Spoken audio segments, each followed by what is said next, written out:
छात्र माने गात खोलिबा वीडियो भाइराल कारण दर्शाओ नोटिस जारी। छात्र माने गात खोलिबा वीडियो भाइराल हेबा परे जिला शिक्षा अधिकारी कार्यालय संपृक्त भारप्राप्त प्रधान शिक्षक प्रशांत कुमार पट्टनायक को कारण दर्शाओ नोटिस जारी कर जायछि।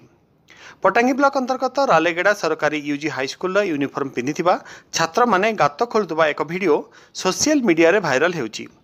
संपृक्त भारप्राप्त प्रधान शिक्षक उपस्थिति में शिक्षा अधिकार अधिनियम उल्लंघन करी अध्ययन समय छात्र मानू किपरि श्रम कार्य नियोजित करागला ताहा एबे सबुठारु बड़ प्रश्न होई उठुछि।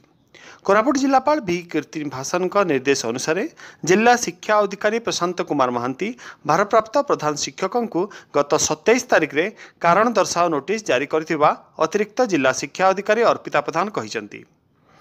3 दिन मध्य लिखित उत्तर देवाकू निर्देश दिया जाइथिबा से कहिसंती। से जो वीडियो वायरल होता है कलेक्टर संग पाक आसला जोटा कि कलेक्टर डीओ संग को निर्देश देते एक्शन नापी सोकल इश्यू करने जोटा कि डीओ सार अलरेडी कर 27 तारिख दिखाई 3 दिन टाइम दिखाई रिप्लाई देवाई दिजा फर्दर से कलेक्टर साइड डिसाइड करेंगे ना जेहेतु डायरेक्शन थिला जिलापाल से जहाँ कह से अनुसार हम हस्तगत होनी रिप्लाई किसी हस्तगत होनी तो किसी कह